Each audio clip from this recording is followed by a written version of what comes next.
मोदी सरकार ने दिया हुआ है कि खेलेगा इंडिया, बढ़ेगा इंडिया।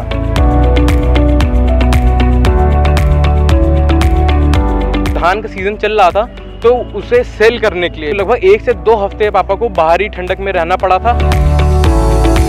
गन्ने का भी समर्थन मूल्य कम से कम 50 से 60 रुपए बढ़ाया जाए। कि हम लोगों को पैसा कैसे कमाना है, कहाँ से पैसा आएगा, हमें इसके बारे में नॉलेज दी जाए।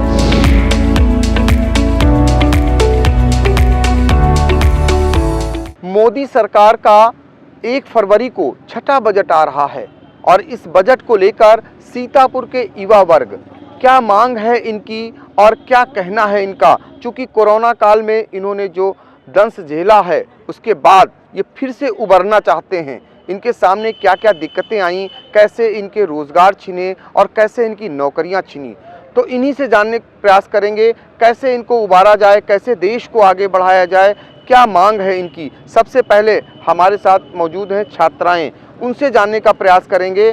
आप ये बताइए कि ये छठा बजट आ रहा है, इसमें क्या मांग करेंगी सरकार से? मांग तो मैं पहले बताना चाहूँगी, मेरा नाम आसिया बानो है और मैं डिस्ट्रिक्ट सीतापुर की रहने वाली हूँ। मुझे सिर्फ सरकार से ये चाहिए, देखिए हम लोग स्कूल जाते हैं, हम लोगों को पढ़ाई मिलती है, लेकिन हमको पढ़ाया जाता है कि आप कुछ पढ़ें और आपको कुछ नौकरियां दी जाएंगी या बहुत सारी चीज़ें। आज हम देखते हैं, हम जो छात्र हैं या छात्राएं बहुत अच्छी अच्छी डिग्रियां लेकर के हम लोग घूमते फिरते हैं, लेकिन क्या करते हैं उसके बाद या तो हम कोई सिलाई दुकान खोल लेते हैं या तो बुटीक डाल देते हैं। इस तरीके से हम लोग अपने पढ़ाई लिखाई हमारी होती अच्छी खासी होती है, लेकिन हमको वो तरीके की जो हमें फैसिलिटी मिलनी चाहिए वो नहीं मिलती हैं। तो हम सरकार से यही कहेंगे, हम लोगों को कम से कम देखा जाए और हम लोगों को अच्छी जो सुविधाएं दी जाए, हम लोगों के लिए नौकरियां दी जाएंगी। अब देखिए, अब अगर हम बात करें तो 5000 नौकरियां निकलती हैं और उसमें 5 लाख फार्म भरते हैं, 5 लाख फार्म डाले जाते हैं, लेकिन उसमें से डिसाइड किसको किया जाता है? जिनके अच्छे कॉन्टैक्ट मिलने वाले होते हैं, जो घूस देते हैं लोग। अब मैं स्कूल की बात करती हूँ, जो लोग घूस देते हैं वही ज़्यादातर उनको नौकरियाँ मिलती हैं। जैसे हम गरीब परिवार से हैं तो हमको नौकरियाँ नहीं है, क्यों? क्योंकि हम लोगों के पास इतनी पैसे नहीं है। हमारे पास डिग्रियाँ होती हैं लेकिन हमारे पास वो समर्थन नहीं होता है जो बड़े लोगों के पास होते हैं। आप उनके देखेंगे नंबर कितने कम होते हैं, लेकिन उनको उनके बाप दादाओं की वजह से या उनके घर के जो लोग होते हैं उनके वजह से नौकरियां मिल जाती हैं। तो हम सरकार से सिर्फ यही कहेंगे, सरकार ऐसा क्या करे कि नौकरियां आपको मिले? सरकार हम लोगों पे ध्यान दे। और क्या कहेंगे सर, हम लोगों पे ध्यान दे, हमारी शिक्षा पे ध्यान दे। कहते हैं हम लोगों को कुछ ऐसा सिखाए, हम लोगों को कुछ ऐसा दे कि जिससे हम आगे बढ़ करके हम अपने आप को साबित कर सकें, भाई हम भी इंडिया के हैं, हम भी यूपी के हैं, हम भी कुछ करना चाहते हैं, हम भी कुछ बनना चाहते हैं। ऐसा कोई हमें होता ही नहीं। कंपटीशन में अगर करें, इतने हाई लेवल के फीस दे देते हैं, हम कुछ कर ही नहीं पाते हैं। ये सारी चीज़ें हम में टैलेंट है वो देखने के लिए कोई राज़ी नहीं है। पहले आप घूस दोगे तब अपना टैलेंट दिखाओ। तो हमें तो वो चाहिए ना कि हम अपने टैलेंट के दम पे, अपने दम पे कुछ बने। तो हम में टैलेंट है, हमें पहचाने, हमें काम दें, हमें नौकरियां दें। ये कहना है जो छात्राएं हैं उनका, ये दर्द है उनका कि ये पढ़ी लिखी हैं, इनके पास डिग्री है, लेकिन जब नौकरी की बात आती है तो ये पीछे हो जाती हैं। आखिर क्यों? जब पढ़ लिख करके इनका सपना होता है कि ये भी कुछ बने, लेकिन जब भी नौकरी की बात आती है तब इनका मौका इन्हें नहीं मिल पाता है। ये मांग उठाई है, आपका क्या कहना है? मेरा नाम प्रतिमा वर्मा है, मैं सीतापुर से बिलोंग करती हूँ। अगर मैं बात करूँ तो आज के टाइम में सभी लोग पढ़ाई पे ज़्यादा फोकस करते हैं, लेकिन आज के टाइम में हम लोगों को ये नहीं सिखाया जाता कि हम लोगों को पैसा कैसे कमाना है। मेन चीज़ तो हम लोग अगर नौकरी करते किस लिए हैं? पैसे के लिए करते हैं ना। तो हमको बचपन से ये क्यों नहीं सिखाया जाता कि हमें पैसा कैसे कमाना है? तो मैं सिर्फ यही कहना चाहूँगी कि हम लोगों को पैसा कैसे कमाना है, कहाँ से पैसा आएगा, हमें इसके बारे में नॉलेज दी जाए, ना कि जो हमारा इतिहास है जिससे मुझे पैसा नहीं आएगा। हम लोग कंपटीशन पास करते हैं, सब कुछ करते हैं, जैसा मैम ने बोला घूस नहीं अगर दिया तो कुछ नहीं हो पाएगा। तो हम बस इतना कहना चाहते हैं, एक ऐसी एजुकेशन मिले जिससे हमें पैसा कमाना सिखाया जाए। तो आपको लगता है कि जो लोग टैलेंटेड हैं वो पैसे की खातिर ही देश को छोड़कर विदेशों में जा रहे हैं? बिल्कुल यही रीज़न है कि टैलेंट होने के बावजूद भी टैलेंट हम लोगों का नहीं देखा जाता है।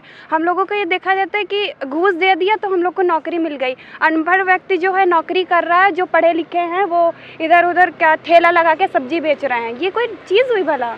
इस चीज़ पे फोकस किया जाए, मैं सिर्फ इतना कहना चाहूँगी। पढ़े लिखे लोग ठेले पर सामान बेच रहे हैं। ये दर्द है युवा का और इनका कहना है कि ऐसी पढ़ाई का क्या मतलब जब हम पढ़े लिखे हैं और हमें नौकरी नहीं दी जा रही है। आप क्या कहना चाहेंगे? जी, मेरा नाम हसीब गाजी है। मैं किसान का बेटा हूँ और मेरे घर खेती का काम होता है।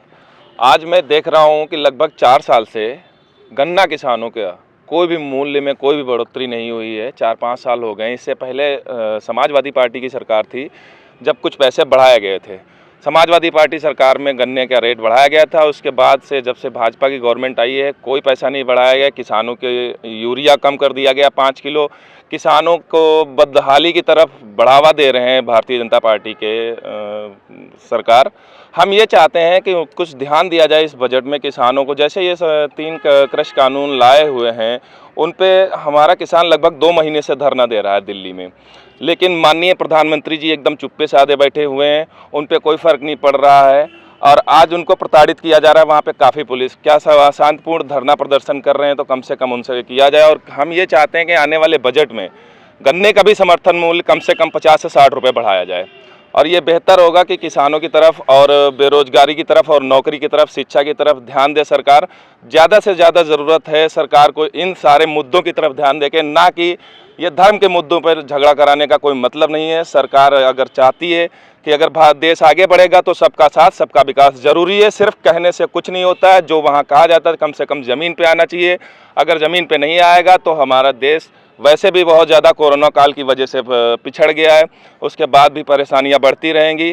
तो सबका साथ सबका विकास अगर सरकार की ये नीति है तो इसको ज़मीन पर भी लाएं। तो किसानों के लिए ये मांग उठी है कि कम से कम 50 रुपये प्रति कुंतल उनके गन्ने का मूल्य बढ़ाया जाना चाहिए। पिछले काफ़ी समय से मूल्य नहीं बढ़ा है। ये आपने कहा है आने वाले बजट में किसानों के लिए विशेष कर ध्यान देना चाहिए। ये यहाँ से सीतापुर से मांग उठी है एक किसान पुत्र की। आप क्या कहना चाहेंगे? हमारा नाम शहबाज बेग है और मुझे क्या पूरे देश के सभी युवाओं को मोदी सरकार से बड़ी उम्मीद है और आने वाले बजट में मैं तो सरकार से ये मांग करना चाहूँगा कि जो कोरोना काल की वजह से जो छोटा व्यापारी जिसकी बिल्कुल बुरी तरीके से कमर टूट चुकी है, तो मध्यम वर्गीय जो व्यापारी है उस पे सरकार को पूरी तरीके से ध्यान देना चाहिए और उसके लिए कुछ ऐसे कदम उठाए जाएं जिससे उसका रोज़गार फिर से खड़ा हो सके और जो वो सरकार की जो छोटा व्यापारी टूट गया है वो फिर से अपनी जगह पे खड़ा हो सके और अपने परिवार का भरण पोषण कर सके। एक नारा मोदी सरकार ने दिया हुआ है कि खेलेगा इंडिया बढ़ेगा इंडिया। हमारे साथ मौजूद हैं, हम इस पे बात करेंगे कि क्या वाकई में सारे संसाधन खेल के मौजूद हैं, खेल के प्रति सरकार कुछ सोचती है, खिलाड़ियों के लिए सोचती है, युवा छात्रों के लिए सरकार वाकई में सोचती है? अगर सोचे तो क्या सोचे? जी नमस्कार, मेरा नाम है कार्तिकेय त्रिवेदी और मैं भी एक सीतापुर में रहने वाला छात्र हूं और जो कि मास कम्युनिकेशन के आगे स्टडी भी करेगा। जी अगर जैसा कि आप पूछ रहे हैं स्पोर्ट्स के बारे में, तो अभी तक कई सारी अगर मूवीज़ की बात करें तो वो भी रियल स्टोरी पे बेस्ड हैं, जहाँ पे खिलाड़ियों के लिए रुपए आते तो हैं मगर वो उन तक पहुँचते नहीं हैं। अगर उनको नेशनल लेवल पे खेलना है तो वो अपने तरफ से फंड इकट्ठा करे, जितना भी गवर्नमेंट रुपया देती है वो बीच में जो कमेटी होती है वो खा जाती है। तो इस बारे में भी हम लोग देख सकते हैं। और जैसे कि मैं आपको बताऊँ, मेरे पिता भी एक फार्मर हैं, तो अभी जब धान का सीज़न चल रहा था तो उसे सेल करने के लिए जो अगर गवर्नमेंट में लोकली तो सेल कर सकते हैं कम दाम पे, और अगर उसे गवर्नमेंटली सेल करें तो लगभग 1 से 2 हफ्ते पापा को बाहरी ठंडक में रहना पड़ा था। क्यों? क्योंकि उनका गवर्नमेंट का सिस्टम नहीं सही था, जो कि बहुत ही ख़राब था। और जैसे ही अभी मेरे सामने एक भैया थे जिन्होंने कहा था कि शांतिपूर्ण तरीके से फार्मर कर रहे थे, ठीक है, मगर मैं उनसे ये ज़रूर पूछना चाहूँगा जो 26 जनवरी को हुआ क्या किसानों का वो भी करना शांतिपूर्ण था? बिल्कुल नहीं। आपने भी वीडियोस देखी हैं, सबने देखा है कि 26 तारीख को लाल किले पे उन्होंने क्या किया है। तो मेरे हिसाब से वो शांतिपूर्ण तो बिल्कुल भी नहीं है। तो किसानों के लिए आपने चिंता की, युवाओं के लिए चिंता की, खिलाड़ियों के लिए चिंता की, और युवा चूँकि हैं आप छात्र भी हैं, क्या करे सरकार?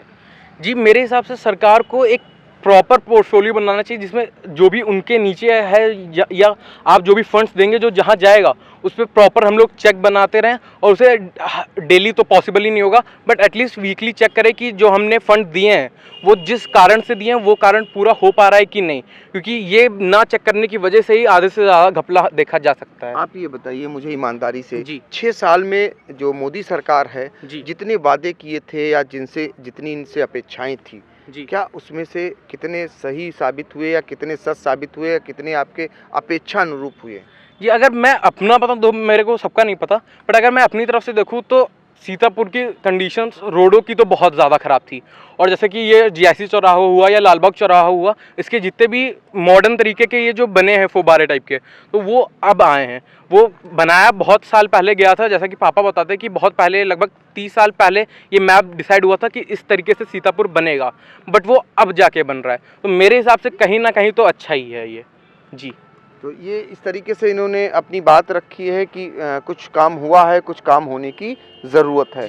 आप क्या कहना चाहेंगे? जी, मेरा नाम शिवम है और मेरी तो यही विचार है कि जो बजट होना चाहिए इसमें युवाओं को जो है देखते हुए बनाना चाहिए। जैसे युवाओं को रोज़गार दिया जाना चाहिए। जैसे अपने मैं सीतापुर की बात कर लेता हूँ, तो अपने सीतापुर में कई फैक्ट्रियाँ हैं जो बंद हैं। अगर ये जैसे मोहाली चीनी मिल हो गई, कमलापुर चीनी मिल हो गई और आपकी प्लाईवुड फैक्ट्री हो गई, अगर ये चालू हो जाएँ तो सीतापुर के हज़ारों लोगों को रोज़गार मिलेगा।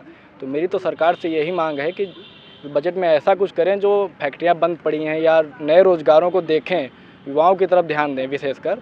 और जो हमारे निम्न वर्गीय हैं, जैसे कोरोना काल में जो ठेले वाले थे, रिक्शे वाले थे, रेहड़ी लगाते थे, ये बर्बाद हो गए हैं, तो इन पर विशेष ध्यान दिया जाना चाहिए। तो इस तरीके से ये चिंताएं जताई गई हैं सीतापुर के युवाओं के द्वारा, खासकर जो औद्योगिक इकाइयां यहां बंद हो चुकी हैं। 2 चीनी मिलें हैं जो बंद हो चुकी हैं, एक प्लाईवुड फैक्ट्री बंद हो चुकी है, सीतापुर की कताई मिल जो मशहूर हुआ करती थी महमूदाबाद की, वो बंद हो चुकी है। अब ये लोग आशा भरी नज़रों से ये देख रहे हैं कि सरकार इस दिशा में भी कोई काम करे, खासकर इन इकाइयों को अगर चालू कर दे तो स्वतः रोज़गार हज़ारों लोगों को मिल जाएगा। अब अपेक्षा करेंगे, हम लोग यही उम्मीद करेंगे कि सरकार इनकी बात सुनेगी और इनकी मांग मानेगी और बजट में कोई न कोई स्थान देगी। सीतापुर से आई इंडिया के लिए विपिन राजवंशी के साथ पंकज सिंह गौर। नारा मोदी सरकार ने दिया हुआ है कि खेलेगा इंडिया, बढ़ेगा इंडिया।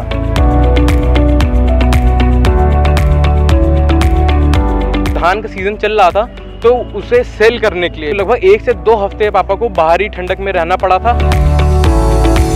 गन्ने का भी समर्थन मूल्य कम से कम 50 से 60 रुपए बढ़ाया जाए। कि हम लोगों को पैसा कैसे कमाना है, कहाँ से पैसा आएगा, हमें इसके बारे में नॉलेज दी जाए।